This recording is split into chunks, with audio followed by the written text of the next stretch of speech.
6 seconds. Punches back. Touchdown.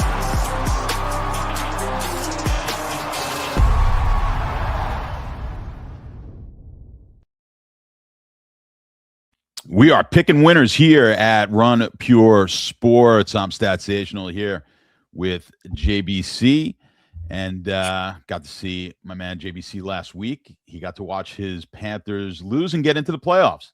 Yeah, what a glorious weekend. My dad just asked me last night. He goes, he's like, I heard the offensive coordinator got fired. Some coaches getting fired from Tampa. How's that possible when they're playing this weekend? I said, they are not playing this weekend. I go, that game meant nothing that you were watching and that we went to, and that we were lucky enough not to get rained on as we were in a suite. So how you doing, bud?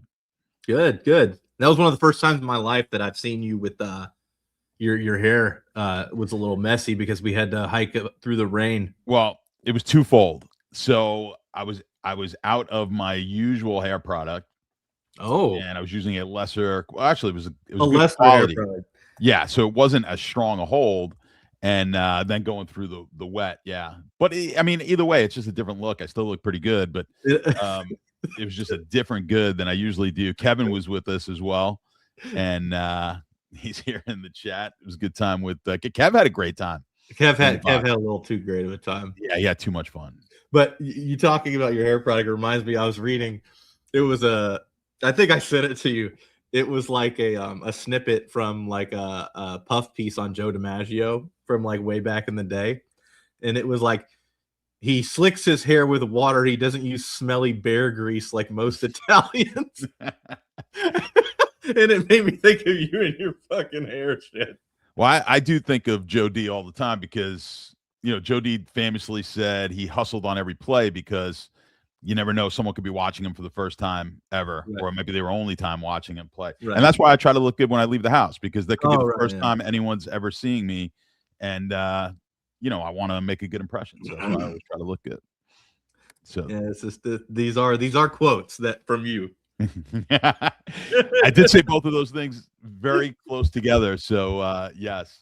So you don't use the smelly bear grease? No. It smells beautiful. It's not bear grease. It's nice stuff, man. It's Axe, I believe. I'm using. Yeah, Hard Rock treated us good. They always treat us really well. We got to give a shout out to Hard Rock. Matter of fact, I'll be heading down to the championship game. What is it? Week from Monday. Oh, dude! I don't know who the participants are going to be in. They're which participants will be in it. We know one of them. That was quite the game last night. Quite the finish. That's got to go down as one of the all-time great. I mean, we haven't had a huge amount of games yet in the playoff. That's the best playoff game there's been. Yeah, that was an unbelievable game. Kind of started a little slow. Well, since they expanded the playoff, but like I remember one time, I think it might have been when Baker was there when Georgia played Oklahoma, and it was just like up and down the fucking field in one of the semifinals. I think it was when Sony Michel was on the team, and Chubb. I believe that's right. And there was like a crazy game, but other than that, yeah. My first thought when and that's your boy Carson Beck. Oh yeah, it's Carson Beck. That's your buddy. He played great last night. He did play great. Should we flex some more? we did hang out with him in Miami, but after a UFC event. But when he ran it in, I'm like, boy, this is shades. This was shades. Now I'm forgetting his name. Vince Young. Vince Young. Yeah, it did look like Vince Young, and he's tall. Like it was. As soon as he ran it in, that was my first thought. Was like, this is a Vince Young moment. And I think they still had a little bit of time. I tell you what, I didn't blame the coach whatsoever when he was pissed off that his assistant coach was kind of hugging him. I'm like, are you kidding? And they got the ball right. I mean, what more could you ask for than one play from the 35-yard line when you only had 18 seconds to move it? Yeah. I mean, that's the advantage of college football and having timeouts. But still, if you were pulling for Miami there, that was a little dicey. You could see Beck on the sideline, like the color like drained from his face when they started going down the field. He was like, "You got to be fucking kidding me!" No, and that would have been the only way to make the game better if you had no rooting interest in it at all. But Miami, man, it's shocking. Look, Urban's doing his thing. Michael Urban is getting a lot more FaceTime out there and a lot more publicity. Dude, they would cut to fucking they would cut to Cristobal on the sideline, and Irvin, you would just see Irvin behind him, like looking over his shoulder, like he's on the team. Like you could tell. I sent you a text about it. You could tell he was like, "Let me put the fucking pads on, coach." Get out there. Or, you know, every time I see him, it reminds me a lot of athletes from like the 90s where they're in better shape, and we know why this is, but they're like in better physical shape. Like Irvin's more jacked than he ever was when he was playing. No, like, that TRT, bro, he's on that RFK shit. Yeah, well, they're all. I mean, everyone's taking the T, whatever they're doing. But I'm like, all these guys are bigger and like they look better than they did when they played. Look at dude, Shannon Sharp. Oh, he's massive. He's huge. He still looks like he legitimately looks like he could play. He actually doesn't look all that much older than when he was playing. Yeah, and for you youngsters, yeah, he was definitely phenomenal. Well, his brother. Yeah, I saw there was yeah, the record that what's his fuck just broke was Sharp, right? Trey McBride. That was Sharp's record. It probably was. I don't know which record was.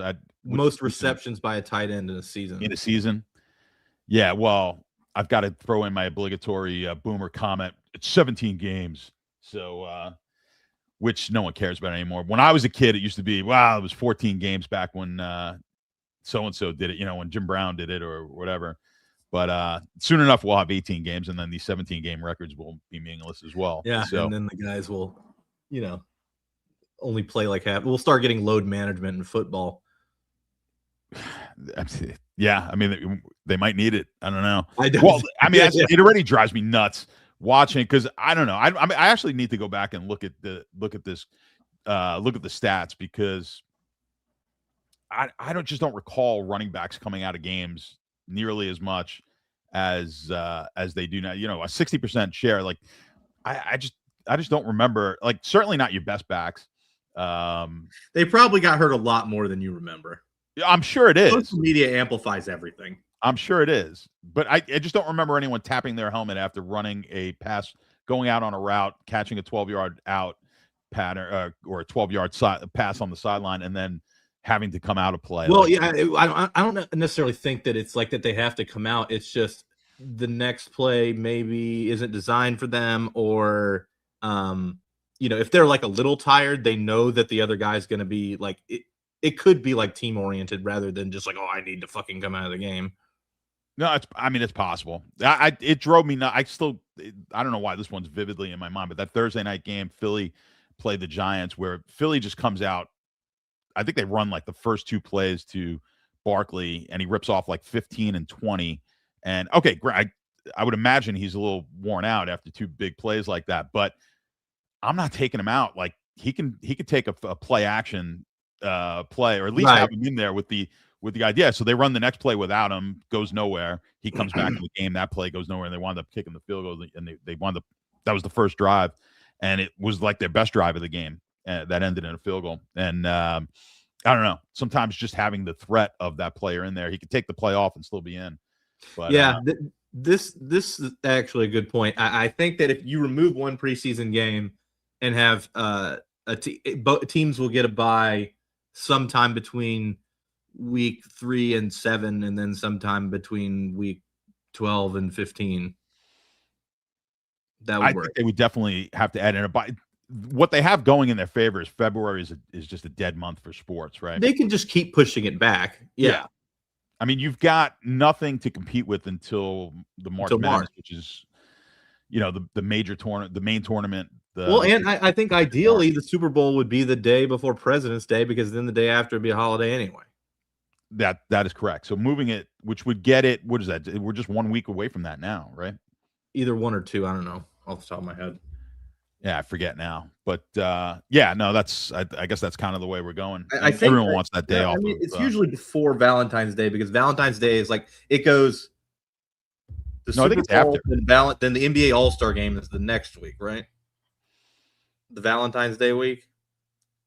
I don't know. Does it coincide with I mean, obviously it's always after the Super Bowl. Let's see. When is President's Day? We have Google.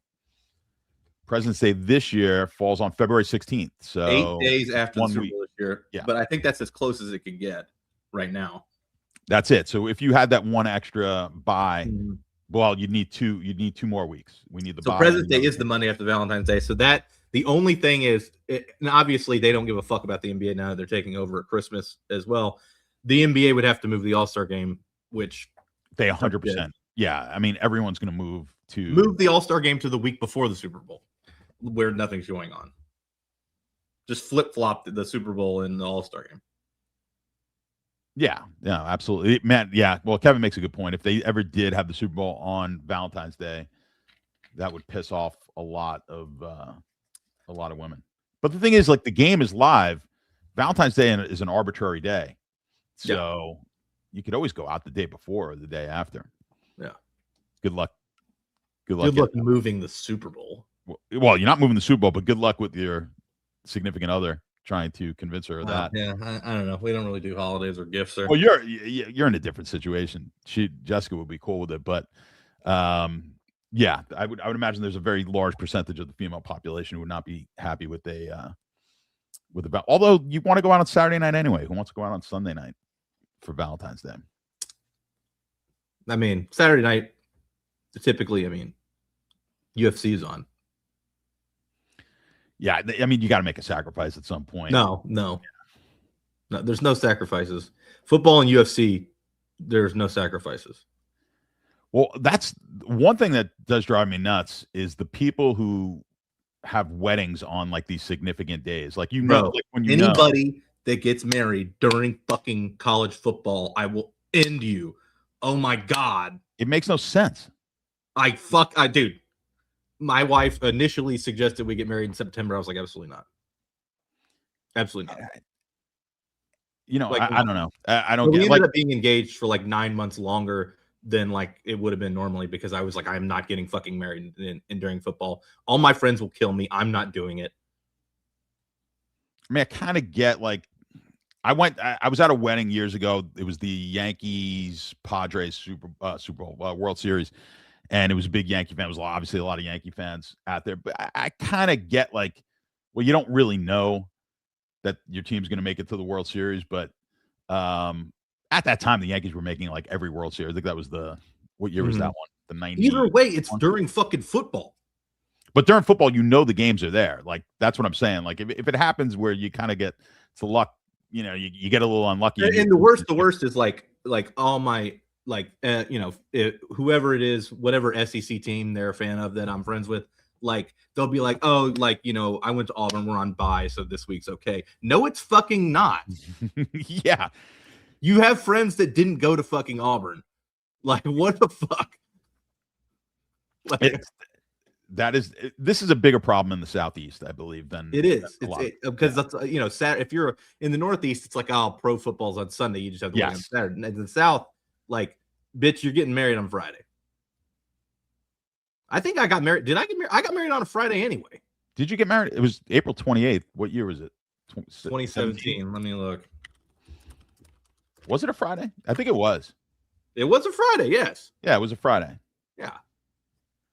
Yeah, Friday. Well, I've gone to a wedding on New Year's Eve. Probably the worst night to ever get married is New Year's Eve. Oh my God.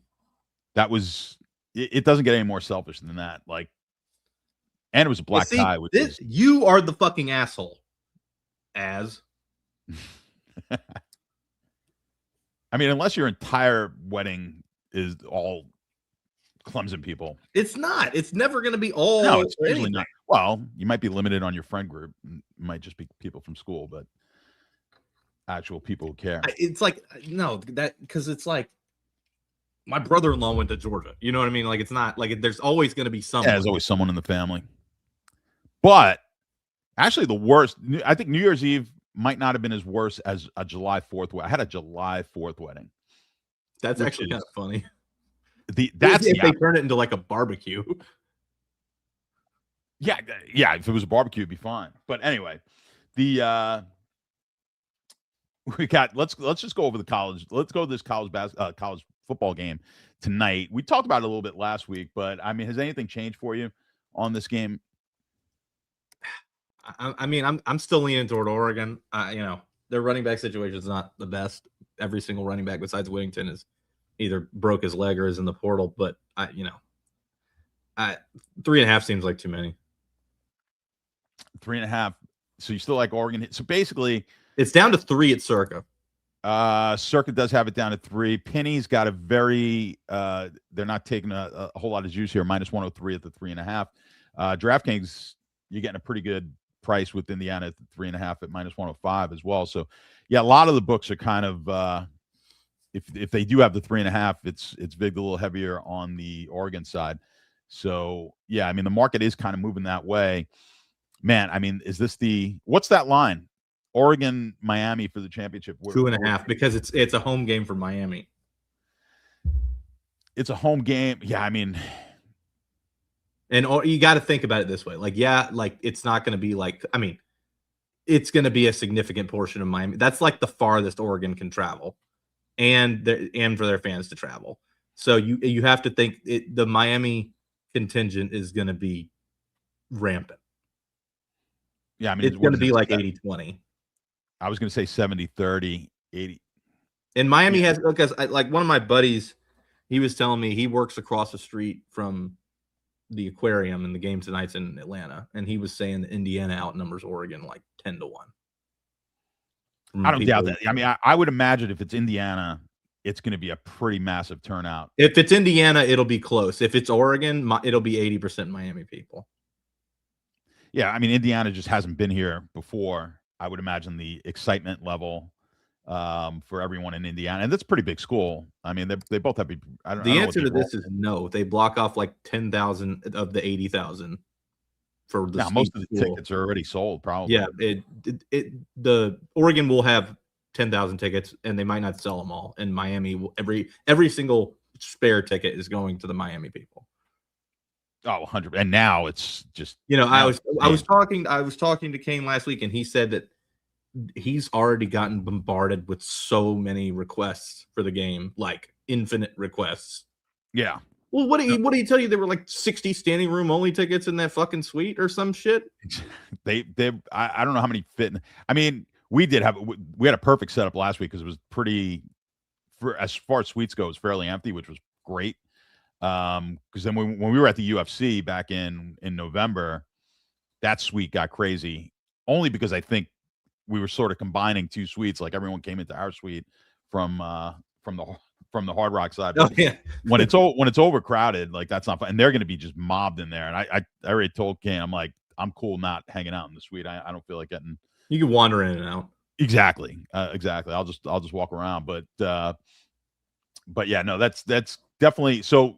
Give me the line again. You did give me the line. 2.5. Oregon -2.5. It's up right now on DraftKings. No. The line for Oregon against. They Miami. Have the look ahead line.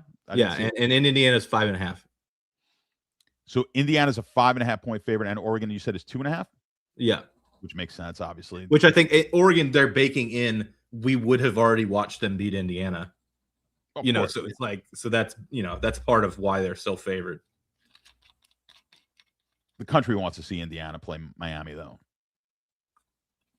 Miami was a better win last night than Ole Miss. Nobody really wants to watch Ole Miss play around the country. Yeah, I mean, obviously, people here were very excited for Ole Miss. Although, I'm thinking, my neighbors, like my entire cul-de-sac, all of them went to Mississippi State, so they were probably happy. I don't know. I did hear a bunch of Mississippi State fans saying they were rooting for Ole Miss. Yeah. But I guess, I don't know. There was an anti-Lane Kiffin movement as well there, pushing that. So, all right. So we like the dog tonight. We like both. So both I like the over again. It dog and over again. 48.5. Yeah, it went 47.5 up to 48.5. I see some 49s. I loved the over last night too. So I think it's necessarily going to be a shootout, but 31-20, 31-24, 27-24, something like that. All right, let's book it. We've got Oregon in the over. Take that parlay tonight. Let's talk about, before we get into the individual games here on the on the playoffs, the NFL playoffs. Let's talk a little Super Bowl futures. And maybe before we even get to Super Bowl, what about some of these end of season or season long futures? MVP, what's the market look like right now as far as the MVP market? So DraftKings pulled it down. I looked. One of my buddies was trying to hedge a ticket, and I looked at it yesterday, and it was Stafford was minus 190 now. Yeah. Okay. So you messaged me, I think yesterday. You were giving me the Stafford. It was at minus 200 at that point. Right. So move. He was minus 190, and then Coach of the Year was Vrabel.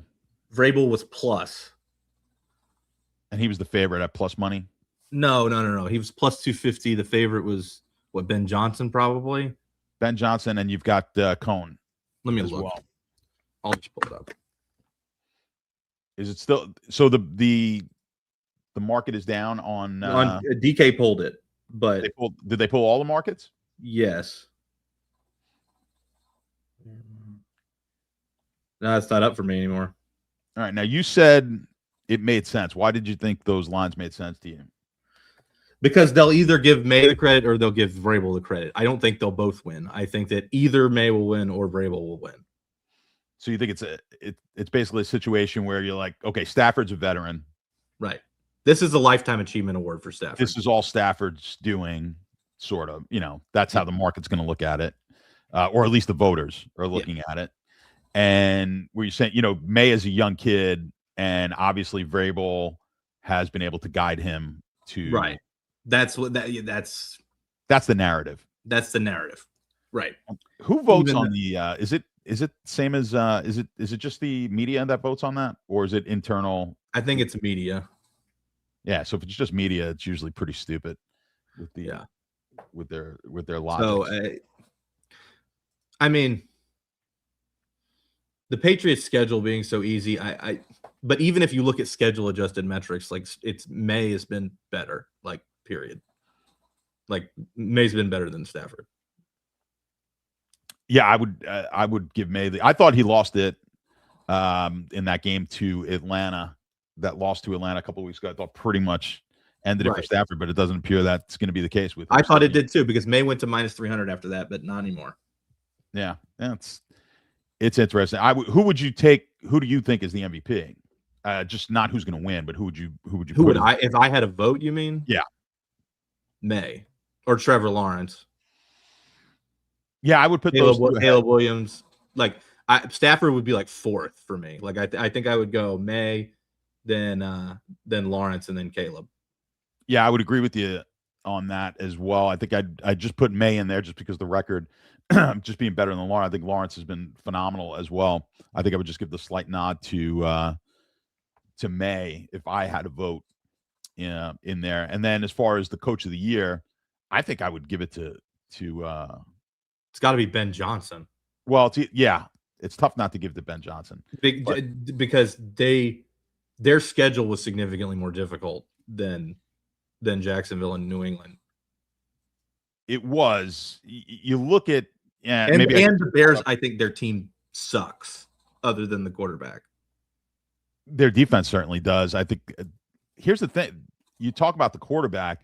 Their running game is really what has gotten them. Oh yeah, this far. They've run the ball really, really well.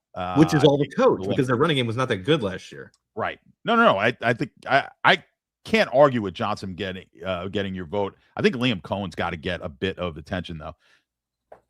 Well, Aaron Glenn, the great thing about Glenn is he had a team not get an interception, and the offensive and he's a line quarterback. Started. They had the same offensive line for every game. They were like super healthy. I figured you'd see, because you live on Twitter X or whatever.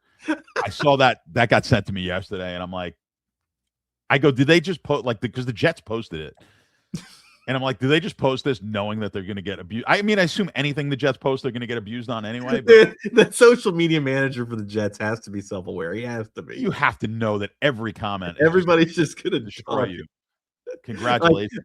I know that Worldwide Bob used to always put the NBA social media managers. It's like if the team would lose by 45 and they didn't put the score in the tweet, he would shame them. If say you're the guy for I don't know, the fucking Hornets or somebody shitty, and your team lost by like 80 to 129. and they like would just say game ends, and they wouldn't post he would call him a coward for not posting the score. Listen, it's embarrassing. You don't want to. No one has social media to post their bad stuff. Everyone wants to highlight all the good. So, I mean, Jets, congratulations.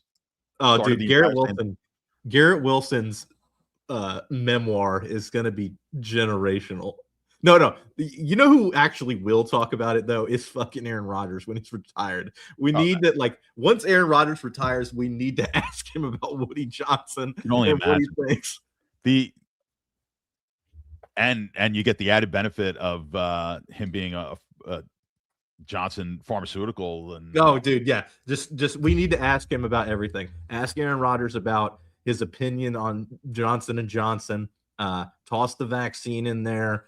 Then ask him about Woody Johnson's kids being in meetings. Just ask him all the questions. I'm sure you won't have to ask. I'm sure that's going to. Well, yeah, he'll just like release. He'll just like give a statement. Yeah, it could be sooner than we think. Who knows if he's coming back or not? But I think. Tomlin's got 1 year left on the deal. They might run it back. They might, because you look at it. The Browns are in disarray. The Ravens are now in disarray when they didn't have to be. And the Bengals suck. So they could do it again. I'll tell you, I'm concerned with the Ravens, not just because they fired Harbaugh, but I'm concerned with the quarterback who is now starting to, when the injuries start to pile up. I'm concerned with Kansas City. I'm concerned with these guys. I think there's the shelf life on these guys is a lot. They both took a lot of hits this year. Who did? Lamar and Mahomes. Both. And Mahomes, was basically trying to win games on his own. This is what you're going to get. I mean, you've got a guy. I mean, Jared Allen, Josh Allen's in the same predicament. He's just a monster of a. He's just bigger. What the fuck is a yurt? I don't know. I gotta Google that. I don't know if you want to. Was that a typo? Yurt. A traditional portable circular dwelling from Central Asia made of a wooden lattice frame covered with felt or fabric. That actually sounds lovely. Okay, Boynton says it's like a teepee. It's yurt. What a pull. That is a great. I've never heard of that. I never heard of that either. Not that I'm the barometer of knowing. That's where they live in Mongolia. But now I even forget where we were. Oh, we talk about these quarterbacks. Yeah, I mean, we've talked about when you have to pay the quarterbacks, how the rest of the team suffers. It's it's the advantage a team like the Bears have, and some of these teams where a Drake May, it's the advantage that you have with some of these teams. Bo Nix. Well, the Bo Nix problem is they're still paying Russell Wilson, so they got lucky in the draft and getting a quarterback who is. The Broncos doing this with Russell Wilson he's got a $50 million cap hit this year and $30 million next year. Yeah, it's real. You got to get extremely lucky they nailed the draft on defense too. You have to. But the Rams have done it as well, right? So you've been able to pay Stafford, and now if you don't absolutely crush the draft with these guys, you wind up with teams like Buffalo, where you're like, okay, well, Buffalo's in pretty good shape. They're in the playoffs, but man, to me, that Buffalo it's Josh Allen, it's Cook, and it's like, that's Slop. it. Slop. Yeah, if and here's the thing, because they whiffed bad on Keon Coleman, and Kincaid has been hurt constantly. And those are the two highest guys they've drafted on offense since they've gotten Josh Allen. So it's like you whiff on both of them. Right. It's the difference in hitting on a Puka Nacua. Yeah. I mean, that late in the draft, I mean, that just changes your entire. Yeah. It's like you watch Puka play and it's like, yes, yeah, you're playing with Stafford. Cooper Kupp did well playing with Stafford and he's a white dude. Puka is like huge and good. Well, my mother how did he fall that far? My mother drafted him in the your mother knew and we didn't. And my mother, her first thing after that draft was to text me and go, I don't think anyone knows who Puka Nacua is. I didn't know. I do. My mom. As a matter of fact, you actually texted me and you said, yeah, your mother just drafted some guy named Puka. Yeah. I had no idea who the fuck he was. Yeah, no, she's like, I don't think they know. Although I will say this, in that best ball draft, in the $50,000 best ball draft that we did for DK, in the last round, I was, after that had happened with your mom, I was deciding between Puka Nacua and Kyron Williams. Yes, and I picked which I needed both, obviously, but I took Kyron Williams and I nailed that pick. But like Nacua was even better. Yeah, he's been unbelievable. I took him in a keeper auction league, and I still get you get to sign him, so he'll be on my team for the next couple of years, which is definitely a help. But yeah, no, it's the difference in nailing the draft. And talking about nailing the draft, look at the quarterback. There's 2 quarterbacks. What do we have? 14 teams left. There's only 2 quarterbacks that weren't drafted in the first round. Well, that speaks to talent identification, at least to an extent. But it's when they start talking about, well, I could find Tom Brady, at some point in the draft, you really can't. I mean, there's only 2. So who are the 2? It's you should get them pretty quickly. That would be I was thinking Jordan Love. No, Brock Purdy and Jalen Hurts. They're playing each other. And Jalen Hurts, correct. So those are the 2 quarterbacks, and it's like, and obviously Purdy came out of nowhere, but like Jalen Hurts, nobody thought he was going to be good. Everybody thought that pick sucked. Don't lie to yourself. Every Eagles fan was pissed because Wentz was coming off that year and Foles and everything, and they took a quarterback in the second round, and everybody was like, what the fuck are we doing? And here they are. But on the whole, we always kind of focus on the I think the Brock Purdy's of the world get a lot of attention for not being that high draft pick, but I think we forget the fact that, and we look at the high draft picks that don't work out, like Justin Fields or who name these guys but we don't realize, man, it's real hard to find that quarterback who's not rated as a high first round pick. I mean, I remember Purdy in college, like he was good, like he was really good, but like obviously he's a little small. I don't think anybody thought that this was going to happen. Well, apparently Mike Shanahan. The other thing is Kyle Shanahan is there. So right, you got the added advantage of Kyle Shanahan, but when because they drafted Trey Lance as well, right? So, yes. But Trey Lance only played like 2 fucking games. Well, Mike Shanahan went. I don't know how involved he is now, but probably a few years ago he was quite a bit involved. And they said the story was when he went down to watch these guys in either OTAs or training camp, whatever it was. And his favorite quarterback of that group was Purdy. Didn't like Lance at all. Racist. No, I don't think that's what it was, because I think that's proven out to be the correct play. But yeah, it goes back to you guys talked about Garrett Wilson's book. It's like, is Garrett Wilson a Hall of Famer if he's hooked up with Matt Stafford? Garrett Wilson would have gone for fucking 2,000 yards with Stafford. Exactly. So you're like, man, football sucks when you don't get drafted by the right team. And fucking Jets, dude. It's what is he going to do? He can't go back in time. You can't change. He's not a Hall of Famer right now, and he probably would have been a Hall of Famer if you get hooked up with the right team. So, but anyway, what are we looking at here as far as futures? I posted a couple of futures that I like. I always like to do a little. You like New England and Jacksonville? I don't like Jacksonville because of their draw. I don't playing the Bills right off the bat that's rough. Definitely rough. No doubt about it. I took two AFC teams that I like. The lines moved since. No, Pats were 900 at DraftKings. I don't know if you can still get them at 1,000 over on FanDuel. Jags. The lines haven't moved all that much from what I'm looking at here on DraftKings for the futures bets. Houston was the team that I've been kind of touting all year. And then I dove into it. And they got a gift getting to play Pittsburgh. Agreed. Yeah, definitely with the softest, at least in the AFC, of first round matchups, considering that they're going to have to be on the road as well. They get to be a favorite on the road. The defense that's been highly touted, and I've touted that defense as being one of the best defenses in the league. If you look at the way they're trending, it has not actually trended in a good direction for them. One of the key stats I look at, and that's pass defense. One of the key stats I like to look at is passer rating differential between your offensive pass rating, defensive pass rating. That's been a really strong indicator of future success as far as winning a championship. Their number started off earlier in the year. There was a huge gap.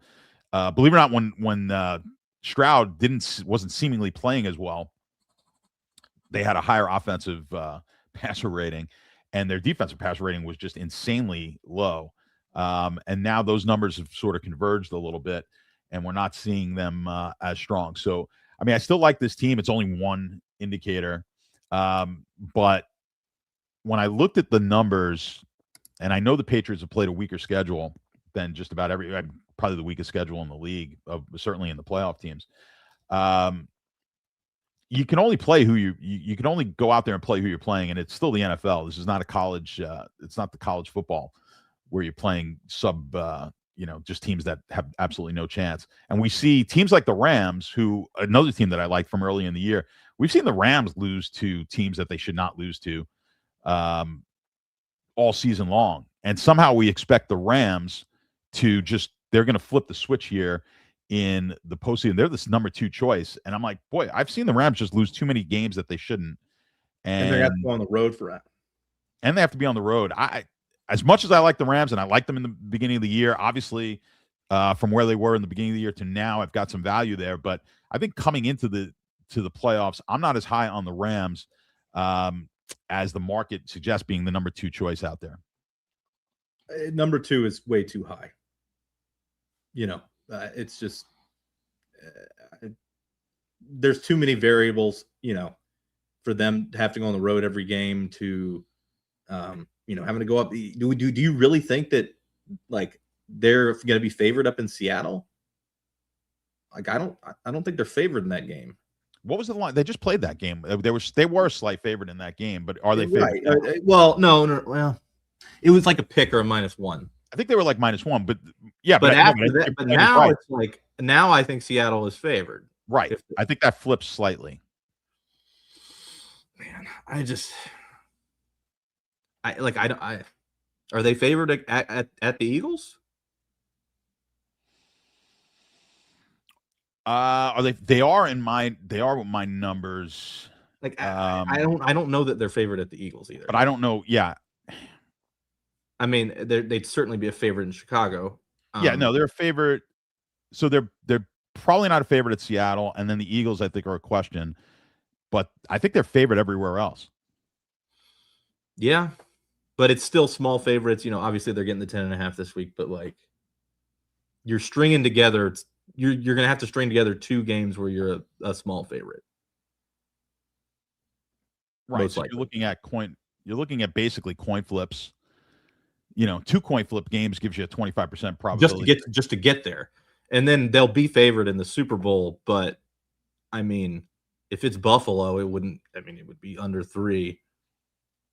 They're favored against everyone.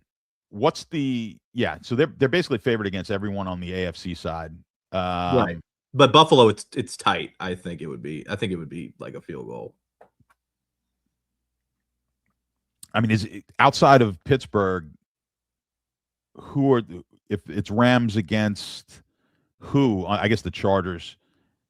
Jacksonville. So Pittsburgh and the Chargers out. I mean, is the line much more than 3 against any of these teams? No. Jacksonville, I think maybe it'd be in the dead zone, 4.5. But also at that point, whatever team gets there, their stock will have gone up, and the Rams stock will be the same. That's typically what happens with these things. We're expecting the Rams to get there, up to an extent. So I don't think that their stock would go up, but whoever they're playing against, it would. That always drives me nuts because you see it a lot. You'll see it in all these postseasons. You see it in football. You see it in the NCAA tournament.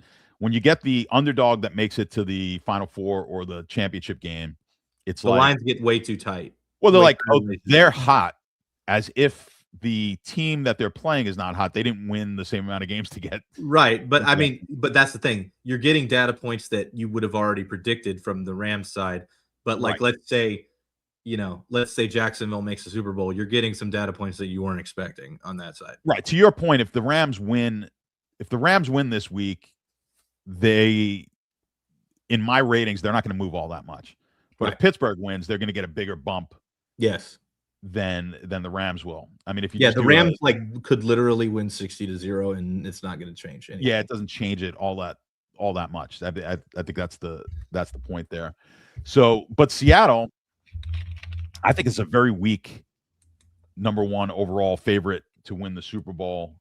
Not that it's a weak team. I mean, I think they're probably deserving of it, but I think when you look at the history here of previous NFL playoffs, I don't know if this is one of the stronger teams that I've seen. Maybe I'm just having a bias against the quarterback. I don't know. I mean, the defense has played really well. Well, the thing that I would go back to is the game against the Rams that they won, where they were getting fucking clapped until the end. Like, I didn't think Darnold had that kind of fourth quarter gusto in him. Like, he made every play after he threw the pick six, or like they got down to the one or whatever the fuck it was. He made every play down the stretch.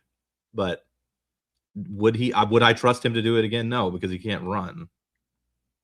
That was a huge. I think that was a huge game for his just for his confidence. Yes. Yeah, I don't think, because he's definitely struggled with that. There's, we saw last year having the great season and then kind of throwing up some clinkers there towards the end of the year, losing the 1 seed last year. So yeah, I think his confidence has to be at the best it has been in his entire career. So I think that's a benefit for him. You look at some of these other teams that are up near the top. Denver plus 650 at DraftKings. I mean, they're the 1 seed, so the issue with Denver is they're going to be a dog in the Super Bowl against anybody. They're a dog in the Super Bowl. They just lost at home to Jacksonville pretty convincingly. And this is a team, scoring margin is another one of those things. I mean, it's a very basic stat, but scoring margin is also a stat that I do look at. It is fairly predictive. And you look at the scoring margin for Denver, they've had a lot of close games. I mean, they rank 7th in scoring margin, which isn't terrible, but compared to some of these other teams out there, it's a very pedestrian. 5.3 for a 1 seed, having a 5.3 scoring margin is not all that high. So what it tells you basically is, and we've seen this, they've squeaked by a lot. I mean, they squeaked by the Jets, they squeaked by the Giants, they've squeaked by a lot of bad teams in order to get that record. You almost get the feeling like maybe their luck has to run out here at some point. They're just not as dominant a team maybe as some of these other teams have shown. One thing in their favor, which I harp on all the time, home field advantage for Denver is significantly higher than everybody else. If you look at all 4 professional major sports over the last 3 decades, the top 4 home field advantages if you by margin and win-loss and every other metric you can possibly imagine, it's the Nuggets, then it's the Rockies, then it's the Broncos, then it's the Avalanche. Going to Colorado to play is just not something that is conducive to the road team winning. Like, they're going to get in that fourth quarter. Like, look at how the Giants just fell apart in that fourth quarter. Like, you cannot tell me that didn't have something to do with altitude and them getting tired. That's one thing with the Broncos. They have been and that's why they win the games in the fourth quarter, is because the other team is tired. It's the one difference in United States cities, at least, that have teams. I guess Vegas has a lot more of a thing in soccer in South America and other places that are more mountainous elevation. Well, we see that in Mexico City when they play baseball there. It's worse than playing in Colorado. Right. But you've got the main factor when you look at home field advantage has always been the referees, and they've statistically proven that. But now you're adding that other. But that's the one thing that's the one home field advantage that does not have to do with the referees is Denver. They're the only one. Exactly. So I think it's the one added benefit that you get there with Denver. So yes, I think that's a significant home field advantage. I would agree with you there, but I just feel like we've got some. I think the 2 1 seeds are about as weak. And can you remember? I can't remember having 2.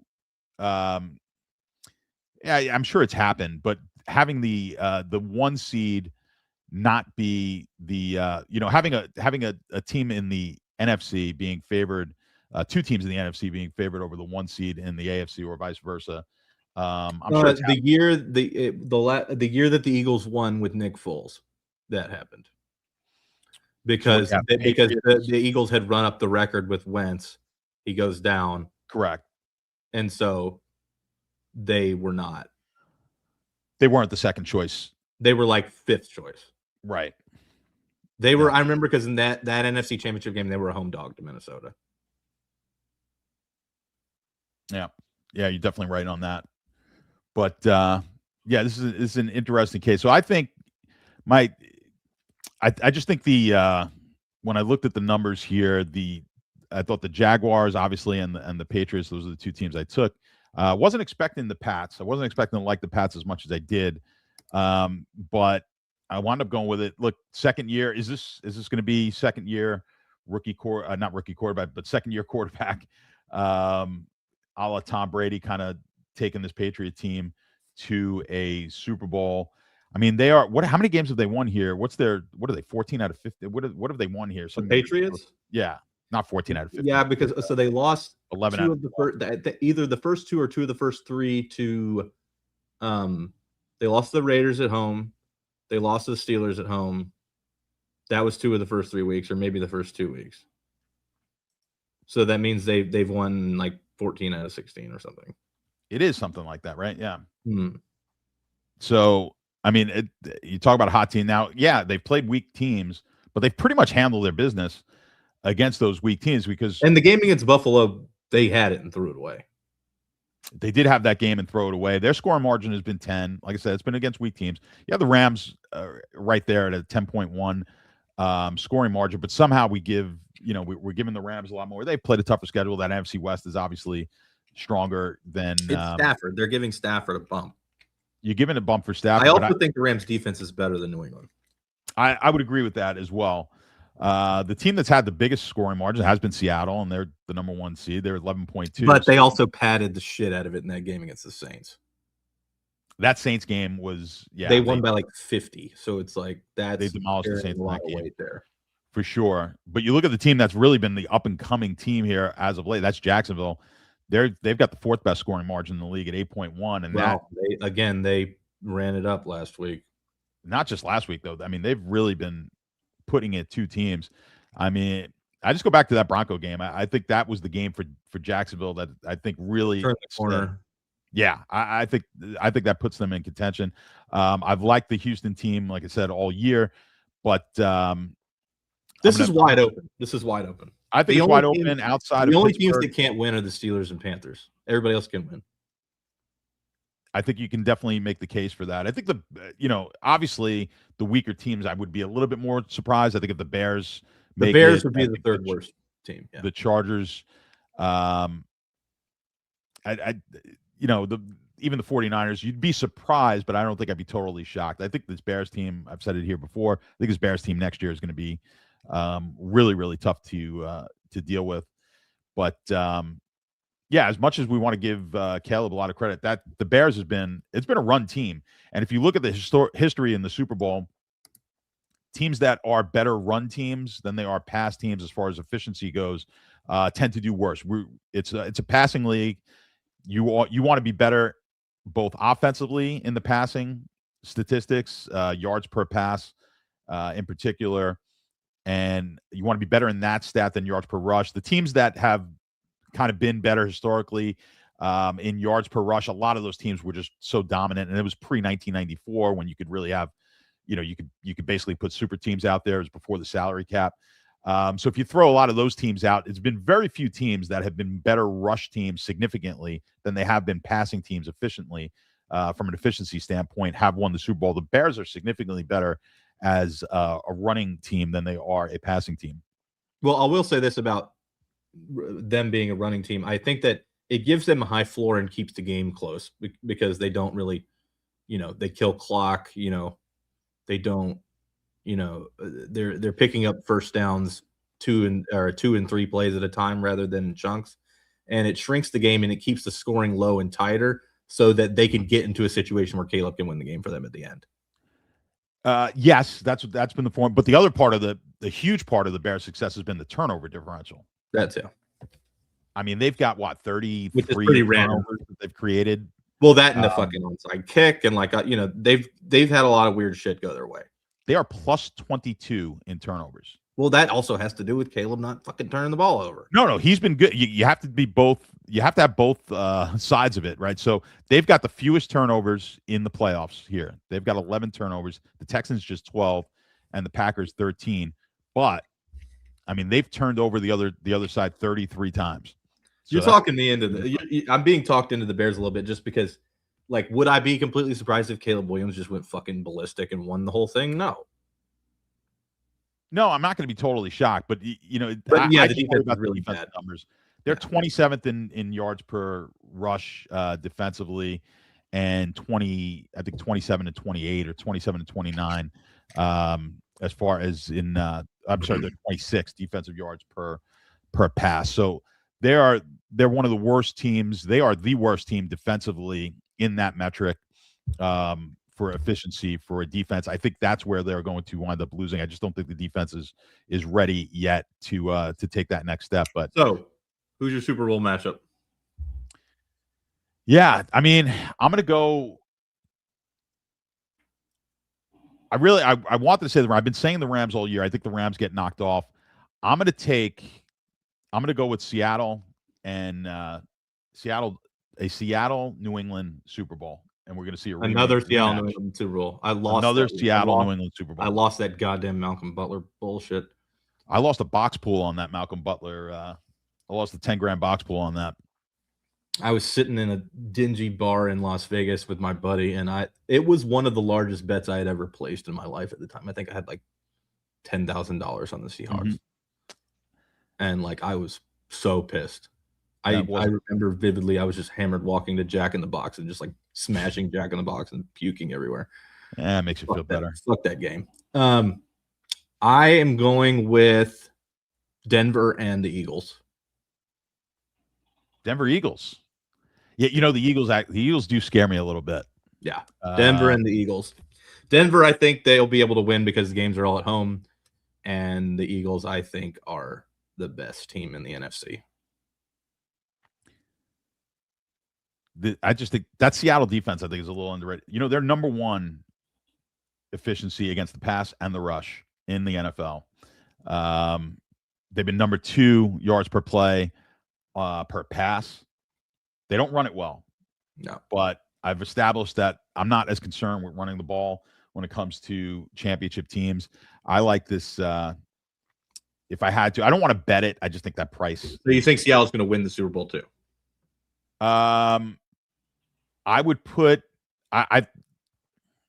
if you had to put it without a price, I'm going to say Seattle wins the Super Bowl this year. I think Philly's going to win again. That's good. I mean, you're going to get a good price there on Philly. So plus 950. I still think that's a little short. Philly also has been the healthiest team in the NFL this year, as I spoke to you about earlier. They are I believe the stat was they're the only team in the league that less than 10% of their salary cap allocation versus like missed game time, that they had less than 10% of their salary cap missed game time. If that makes sense. I'm having trouble wording it. Yeah. And then and then you go to the Chargers and it's like 35%. It's brutal. Yeah. We talked about it. I mean, you got to give Herbert a ton of credit. He's been their entire team as well. Yeah. The Eagles pretty much have only been missing Jalen Carter for a little bit and Lane Johnson for not the whole season. Whereas you got teams like San Francisco where Brandon Ayuk hasn't played and fucking Purdy missed half the games. And so the Eagles are healthy and yeah. But they didn't have their starting line play the entire season. Every single game, the Jets. So I can't so you can't give them that. Yeah. Not like the Jets. All right, let's go to the games. Yeah, give me the individual games here. We've got the Panthers at home to the Rams, 10.5 points. The Panthers are getting here, minus 115 at DraftKings. The total is 45.5, minus 115. What do you think on Panthers-Rams? I believe it's supposed to rain, which the first time these teams played, it rained, and it was still a fucking shootout. But I don't think the Rams are going to make that kind of mistake again. I think Rams and under. I think this is a hammer. Yeah, I mean, they're saying showers, 12-mile-an-hour winds. I still think they're just going to fucking beat them down. I like I like Carolina plus the points. I think it's too many points in this game. I think the Rams have too often just kind of played to the opponent. Now, I hate the fact that the Rams actually lost here. Not that you're ever looking at past anybody in the playoffs, but I just hate the fact that they're coming back to the same spot that they lost. It doesn't make me feel all that great. It should make you feel better about the Panthers because you know they could fucking do it already. I know they could do it, but you get that the Rams won't let that happen again sort of feels like when they lost to San Francisco and then they came back and then beat San Francisco. But I just think 10.5 is too much. I think it's an overreact. You thought this line, now we talked about this so much because you with Carolina and you coming down here to watch the game. You thought this would open at 8 and then get and it did not. It opened at 10. Yeah. Because the Panthers lost and still got hit. Right. Well, that's part of it, for sure. Certainly not moving in the right direction. That Panther game, I mean, one thing about that game was they did not get one call go their way. The refs were obviously we're not going to bitch about shit that happens in a football game, but the refs gave the Bucs every call. Yeah, they really. I mean, I went out to dinner with my dad last night. He had no dog in the fight. He's like, man, that was one of the worst officiated games, one-sided, that you'll see. So, but I'm going to take them. I had this more at 8.5. When you had said, I think this opens at 8, I'm like, yeah, I agree with you. I think that's where the number. I think it should be 12. I think it should be 12. Yeah, no, you're on the opposite side of me here. So I'm going to take Carolina. I just feel like, again, the Rams have sort of done this and not been able to. Not in every case, of course, but I think in a lot of instances this year they've kind of played down to the opponent. I think this game's going to be tighter than you think. Rams win it, but I'll take the 10.5. I think it's too many points. 27-13. 27-13. They're going to score. They're going to score more than that. Where'd the total move from open? Down, but it could be weather related. I know it's mostly weather. I'm just curious where they open. 46.5. Okay. Looking at 12-mile-per-hour winds. That's the other, I do have confidence in the Carolina running game as well. Well, I have a lot more confidence in Matthew Stafford to be able to muscle the ball down the field than Bryce Young. Like, if it's windy, like you're thinking, it's going to hurt the passing team, except for the fact that Bryce Young won't be able to throw it. Well, at all. I think that's fair. But they also, I mean, both they were able to do it the last game. Both teams were able to obviously put up points. That was one of those where it kind of was a rain but no wind. I think that'll be the key factor. And the Panthers also got a lot of it. I think they had one defensive touchdown and then another one where they ran it back to like the 10 or something. They did. This is historically, I think, one of the worst teams, though. I will say that. Carolina. That's what I was going to talk about. We were talking about this. Are the Panthers objectively the worst team ever to make the playoffs? They're the worst team I've had. I think they are. Yeah, they're the worst. They're the worst ranked team that I've had since I've been doing, which is close to 15 years of kind of running these numbers. I believe it's the lowest ranked team I've ever seen. Like, there's obviously some garbage when you go way, way back and there were less teams, but like, this is okay. This is the 2020 Washington team with Heineke. Yes, but I still think that this Panther team is worse. Statistically, I think this is a worse team. But I just feel like the Rams are the reason I like the bet is I just think the Rams are, I think in every way, just getting over bet at this point. And I just think the 10.5 is too big. Everybody realizes the Panthers are terrible. Yes. And the fact that the Rams are the second choice to win the Super Bowl, people still love the Rams here. So I just think we're getting some value, even though I got to. Well, okay. And then you get situations like, okay, so I remember who was the shitty guy from Penn State that was starting for the Raiders when they played the Texans that one year? Kevin Reed will remember this fucker. What was it? The I think he was playing for who? Red hair. Yeah, playing for which team? Raiders. Matt McGloin. Oh, Matt McGloin. Okay. If we're counting shit like that, yeah, I'm talking about like full strength. Like the Raiders had an injury. You can't go when a team gets Matt McGloin. How you like that poll, by the way? Matt McGloin. That was good. That was a good one. But and if anyone ever looked like a McGloin, yeah. All right. Let's go. Let's get hopefully some better matchups here. We've got Bears, Packers. Bears get the home game, but They are a dog here, 1.5 points. 44.5 is the total, minus 108 over on DraftKings. What do you think here? Packers Bears. That's the late game on Saturday. We had this game a few weeks ago, and the Packers pretty much dominated the game, gave up the onside kick, all that shit, which is why this game is in Chicago again. I like the Packers a lot. I think this is the best bet of the weekend. I do not foresee the Packers doing the same kind of dumb shit that cost them that game. Love's had some time to get healthy again. I like Green Bay in the under. I think that I'm going to disagree with you on this one as well, and I think the weather comes into play here. Going to get some snow and chance of snow, but more importantly, I think the wind. And one, I trust Caleb in the wind, throwing the ball. But two, of these two teams, which one do you want running the ball? I want the Bears running game. Green Bay. No, I want the Bears running game.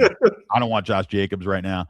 I like the Bears to be able to run the ball on Green Bay here. Well, this is a good bet. I like this. What's that? Josh Jacobs 20 plus carries plus 160. 20. I'm gonna have to look. How's the Bears pass rush? No, I mean the Bears against the pass again. Bears against both the rush and the pass have been atrocious. But I think in this, especially if I like it even more if there's a lot of wind. Because I'm looking for a quarterback. There was a lot of wind the first time the Packers dominated that game. They did, and I liked the Packers in that one, and I was on the wrong side.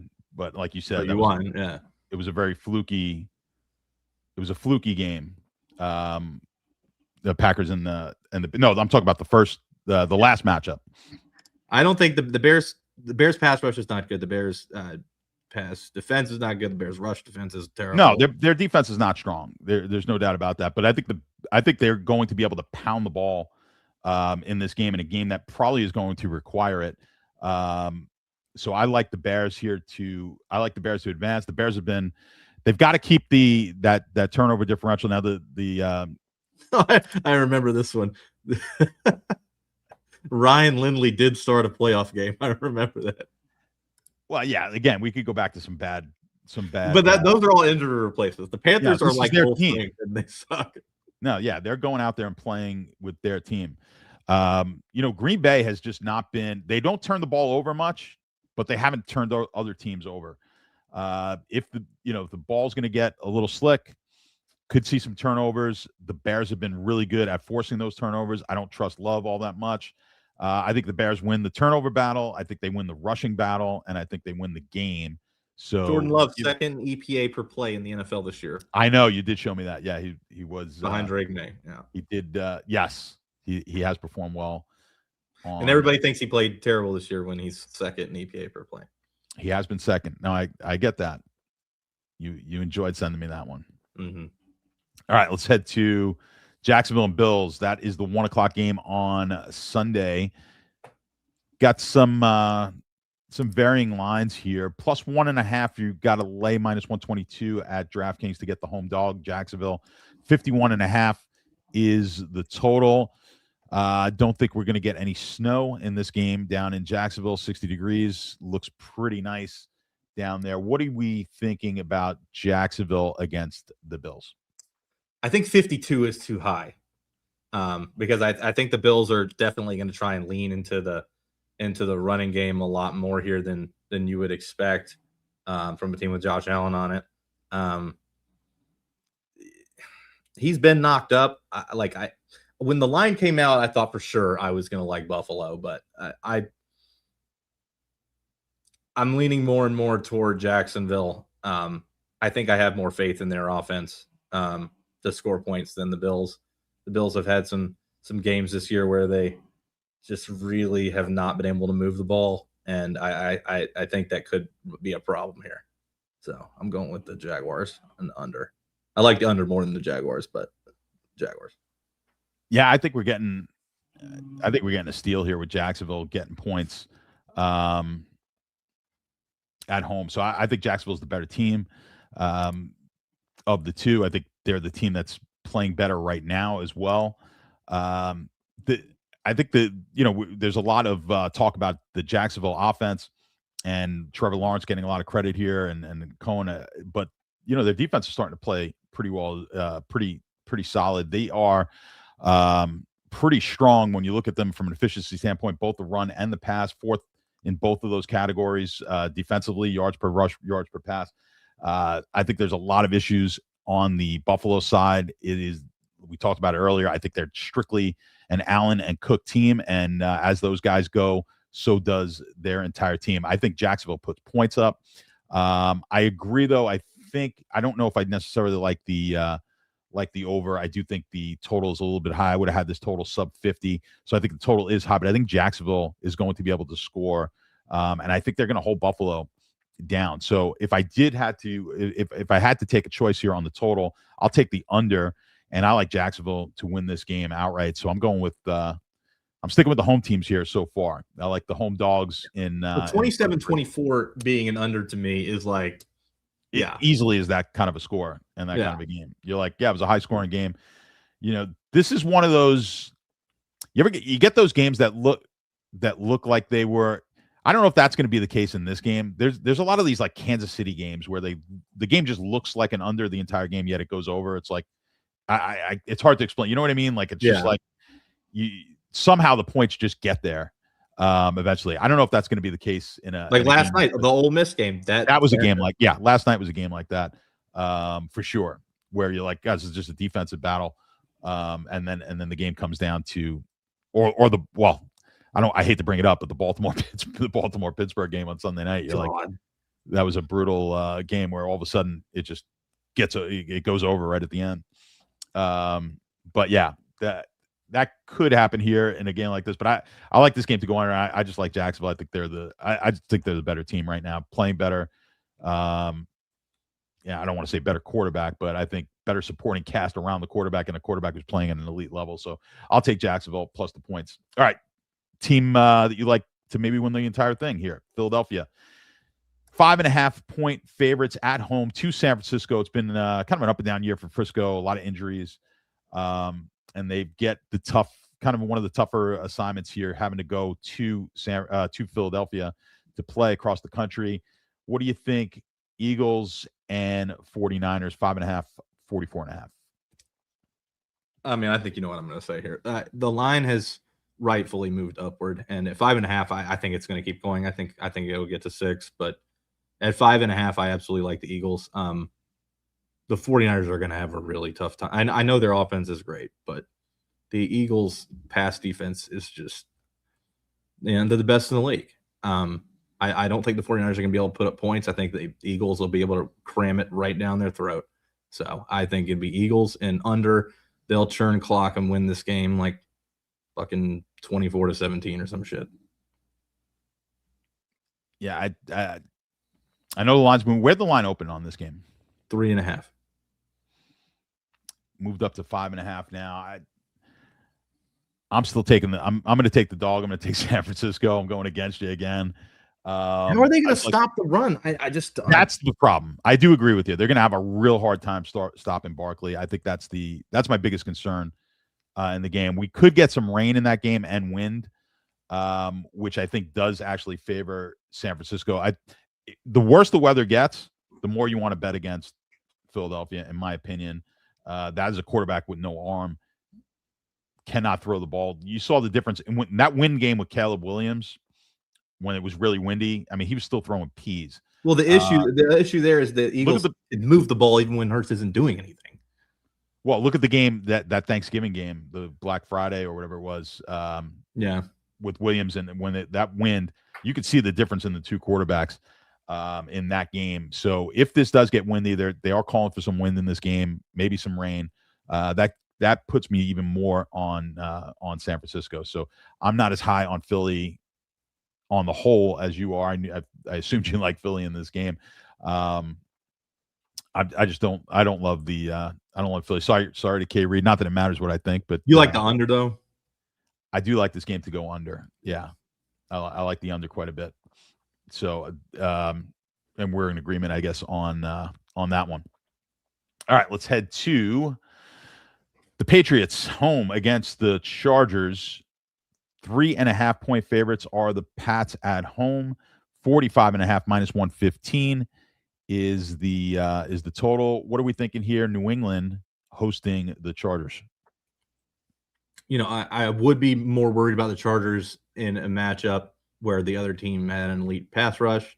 The Patriots is actually a bit of a gift of a matchup for them. I wouldn't want them against the fucking Texans or the Steelers or, Denver, teams that have elite edge rushers. New England does not. So I think that the Chargers defense will be able to keep them in this game. And 3.5. Give me the 3.5. I think it closes at 3. And shocker, I like the under again. Yeah, no, I assumed you would. I like the under as well, so at least I'll give you the part that I agree with you on. I think this game does go under, but I like the fair. This is my first favorite that I like. I like 3.5. I'm flipping with you on every, because just the value. I would have put this one. I would put this at 5.5. I think the Patriots are a bad team. Obviously, I'm taking the Patriots here. I think there's value on them to win the Super Bowl. So naturally, a lot of that is going to. I'm going to be showing a lot of value as far as them in these games, certainly in the first round as well. So I like the Pats here at home. I think that's going to be a real tough game for the Chargers. I could see this game actually being a bit of a blowout, to be honest with you. I think this game stays under, and I know the Patriots defense has not been the greatest unit out there, but I think they're better than people think.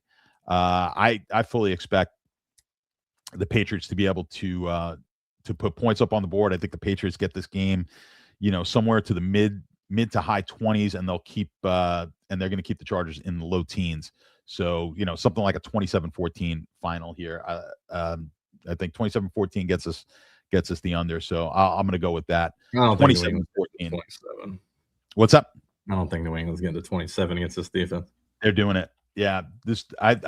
I'm a believer in May. I think he's going to start to show what he can do here. And I'm a Drake May believer here. I like watching his wife make bread on TikTok and everything. Really? So, yeah, she's very good at that. She's a good follow if you are into making your own bread. So just throwing that out there. She reminds me of Jessica, actually. She's got that kind of vibe too. So it's probably why I love her so much. So she does give you that vibe. All right, let's go with the last game, the Monday night game. And boy, what a good one. Houston, Pittsburgh. I'm tired of seeing Pittsburgh. I don't know about you. It's so sloppy. Dude. +3. We get a lot of home dogs this week for a playoff. We've only got 2 out of the 6 games are a home favorite. So we've got Pittsburgh +3, 38.5.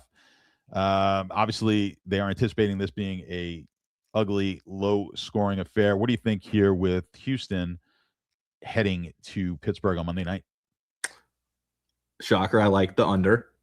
I don't think either of these teams is really going to be able to score very much. Especially the Texans. I don't really have a lot of faith in CJ Stroud. Pittsburgh's defense is, they're decent. I wouldn't call them elite or anything, but they're decent. And, they have an elite edge rusher. I think the Texans are going to really, really struggle to score. And I don't want to be laying 3 points on the road with a team that struggles to score. So I'm going with the Steelers and for Rodgers to play one more next week. Well, we might as well make it a clean sweep because I'm going with the favorite. I'm taking Houston. So we're destined for a 500 week here. I'm going with Houston. I'm going to lay the point. I think this should be more like 5. I'm sorry, I got it more 4.5. And you like the under, right? Yes. Sloppy. Before I say I like the over, so let me double check on the 34. A little windy. I'm good. I'm good with the over. Don't love it, but I think it should be closer to 40.5 as opposed to the 38.5. The Houston offense has been better. What I'm worried about is, like I said, I think this Houston defense, as strong as it is and as much as I've liked it all year, I do think they are trending in the wrong direction. I think Pittsburgh will be able to put some point. They're not going to they're not going to light up the scoreboard that by any means against this Houston defense, but they'll put some points up. Houston wins the game, though. I don't. The Yurt will wait at least another. The Yurt will at least one more week. I'm saying the Yurt. You're saying the Yurt is beckoning after this week, as far as I'm concerned. The Yurt is beckoning. So you think? Do you think? So you're thinking Pittsburgh just advances here? Yeah. And they're going to go into because the Texans. No, they don't go to Denver. Who do they play? It depends. It's going to depend. So they would probably. Oh, if Pittsburgh wins, the only one who definitely goes to Denver would be the weakest.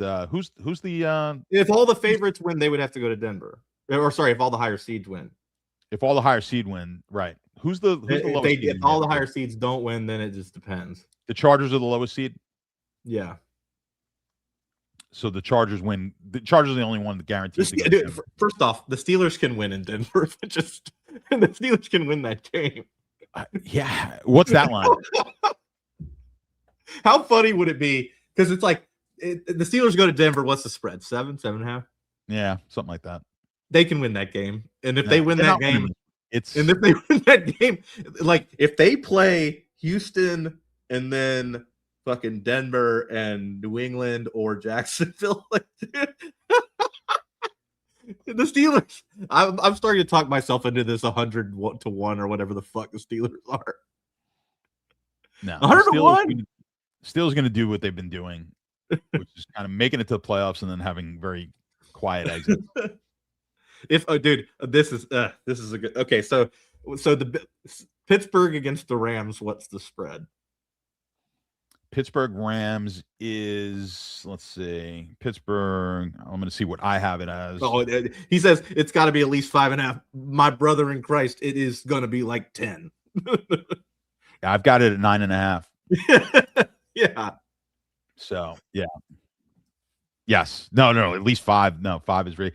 And we haven't seen, the old days, again, pre salary cap, you used to get a lot more lopsided spreads in the Super Bowl. It's really tough. I can't think of what's the biggest lopsided spread that we've had in the last 10, 15 years. Giants, Patriots, 17-0. It was 14. And that was, yes, that was the 2000. That was 12. That was 12. And I know very well it was 12.5. No, it ended at 14.5. It might have ended up before. I was brilliant enough to, because I used to take everyone's bets on the trading floor, and of course it was all New York bets. I'm like, you can give me all the fucking money line bets you want. I'm like, I'll take them. And that was a costly game for me. So I remember that spread. But the 09 was the 09 spread. Somebody put $100 on Kenny Gainwell at 500 to 1 Super Bowl MVP. Gainwell. Not 09. What was it? 2011, right? Was there was the other win against the Patriots? What was that? That was only like 10 though. Well, those were also the two worst since 1994. Since I'm and I track every Super Bowl, and then relative to the season, so relative to who the other teams of that year, those were the two worst Super Bowl winners. Yeah, were both of those Giant teams. And we are going to get it again when the Steelers win. I could tell you where they'll rank historically. They got to be. They would be the worst. Carolina, obviously. No. I meant like if the Steelers were to win. If the Steelers were to win, they would be statistically. Oh, I think you might be right. I've got them at. Let's see what their score is compared to. Yes, this would be the worst team ever. So I kind of, without getting too geeky, so I have I take like some of the key stats. So that Giant team was like a minus 10.4 Z-score, which is basically how far they were from the standard deviation of some of the key stats. This team would be a minus 13, Pittsburgh. Okay, here we go. Here's the slop question. What's the spread if Carolina plays Pittsburgh in the Super Bowl? Oh my God. Pittsburgh minus 3, 2.5, 3.5, 3.5. All right, let me give it to you. Let me see what I have. Carolina and Pitt. What do you have the line at? Like 3-ish. For Pittsburgh, minus 3? Yeah. I've got it minus 2, Pittsburgh. Oh, Carolina. Yeah, Pittsburgh's not very good either. So the over-under of 18. Yeah, I don't know. The total wouldn't. Yeah, the total would be. It'd be a 40 total. It would be higher than than this game against the Texans. Of course, definitely going to be higher. But yeah, you're looking at, it's a neutral field and good weather. So yeah, I think 40-41, something like that. Oh God, yeah, no, we don't want. Come on, no. Yeah, dude, if Pittsburgh Carolina's the Super Bowl, I'm going. Of course you're going. We're going. Don't say we. I we can't. We are going if it's Pittsburgh and Carolina and Bryce. Bryce is a Pittsburgh fan, so we're all going. What about Big Kev? Big Kev's going. We're all going. If Carolina, because the thing is, if Carolina plays in the Super Bowl, it's going to drive the price of the tickets down like a ton because we don't have any fans. No, Pittsburgh travels well. I bet you we could get like lower bowl for like a G. Where's the game again this year? Santa Clara. Santa Clara. Santa Clara. Yeah, nobody wants to go to fucking Santa Clara either. We could go.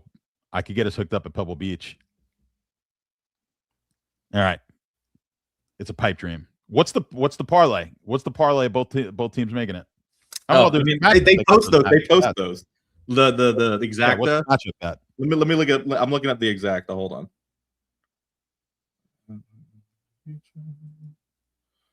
Name the finalists. All right, so it's got to be at the bottom.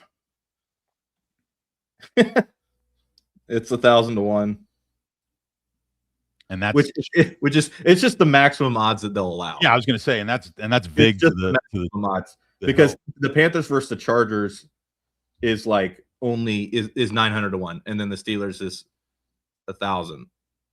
Well, let's see to win. What are the odds on both here to win their respective conferences? Yeah, so the Steelers are 17 to 1, the Panthers are 65. So, and that's with the juice. Yeah, so it's 1,100 to 1. It's close. Yeah. And you got to figure that's what, 30% worth of hold baked in? Yeah. Yeah. So, yeah, it's pretty, that would be wild. I don't think you care if Carolina makes it against anybody. Oh yeah, no, because I missed I went the first time we made it. I missed the last one. It was. I think you had your fun travel to go see Carolina. Yeah, that game was that was fun. This will end. The Carolina dreams will end this weekend, even though I'm taking them plus the points. No, when they said they had the Sun Cruisers, I was very excited. Yeah, the Sun Cruisers. Surfside. They're a little sweeter than. You think they're sweeter than the Surfsides? 100%. They're not as sweet as the dailies are the sweetest. Well, I haven't tried the dailies yet. The dailies I haven't drank. Well, outside of, I was going to say I haven't drank since I left you on. That's a lie. Sunday, but that is a lie because Monday I had a tenant who's Puerto Rican. She made coquito, which I don't know if any of you are Puerto Rican or grew up in New York, you'll know. What's in a coquito? That's a good question. I don't think it's rum. I mean, I don't know if it's vodka, but it's like a cream-based like cocktail. Okay. It's coconut based and it's similar to eggnog. Right, but I don't know what the. Here we go. Puerto Rican rum. It's got to be coconut rum. Milk, cream of coconut, sweetened condensed milk, vanilla, nutmeg, clove, and cinnamon. Well, yeah. So I've got a bottle in the fridge. So she also gave me a to-go bottle, which was nice of her. But yes, so that was so I did have some cookie, and I haven't had coquito in ages. And you drink that kind of stuff, and you're like, you don't realize how hammered you're getting. Like I'm drinking it like it's literally chocolate milk. So my yeah, I know. I did say rum, and I'm like, I can't be vodka because you don't taste it. My old roommate in Las Vegas, she would make like rum chata, like little pudding shots. And they were just like straight liquor, so it's like you take like 3 or 4 of them, you don't realize that you're literally just shooting like 30% liquor like over and over and over, and you're like done in like an hour. Well, this was hysterical. She invites me over. She's like, "Hey, I'm cooking dinner. it's her husband and like all like she's a church person, so she's like, I got all the women from church or whatever, like, and they're all like older women. Dude, you go in there, it was a party. It was the Latin music's playing. They're literally playing like percussion instruments. There's like there's tambourines. It was awesome. My mom plays tambourine. The food was fantastic. It was all. She's like, we're doing Christmas in March. You're invited when her daughter comes back from her daughter's in the military. So, yeah, it was. It was a good time. But yeah, I'm trying to recover from our weekend and not. Yes, that was and not drink and try and get back to some semblance of health. So we're gonna do this pick six on the Carolina game day, obviously. Yeah, so we got to just kind of stick to the one day, right? So we got 3 games. So we're doing Carolina on tomorrow, the 10th. So let's let's do all right. So we get a freebie here on Puka. You got anything you really like? I'm looking. Hold on. Let me bring it up. Bring up what I got.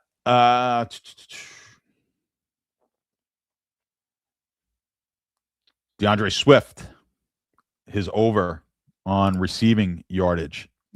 Receiving. 11.5.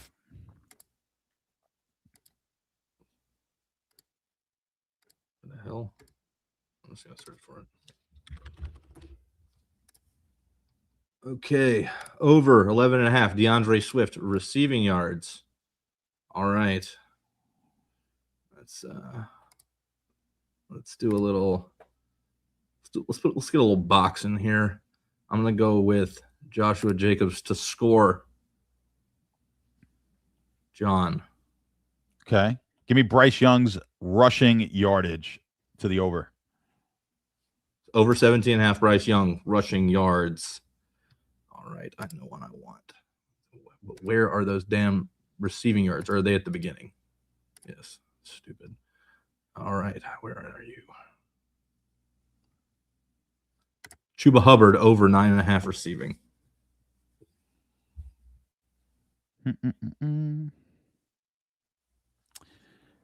And give me Higbee's under receptions of 2.5.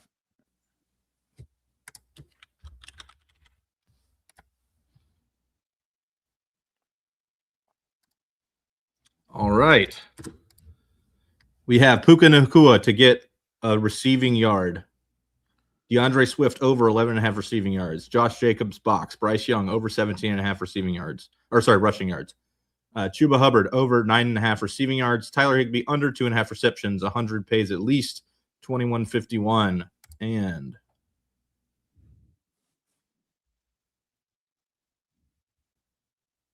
checking location for an hour.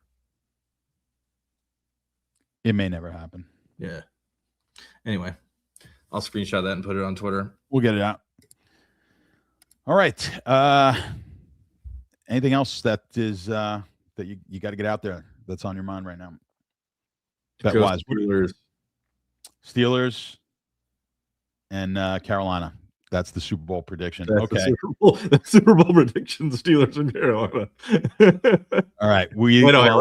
Denver and Eagles. Denver Eagles, and I'm going Denver Seattle. Eagles and the Eagles are going to win. I'm going with a Seattle New England rematch. And who do you think is going to win? Seattle?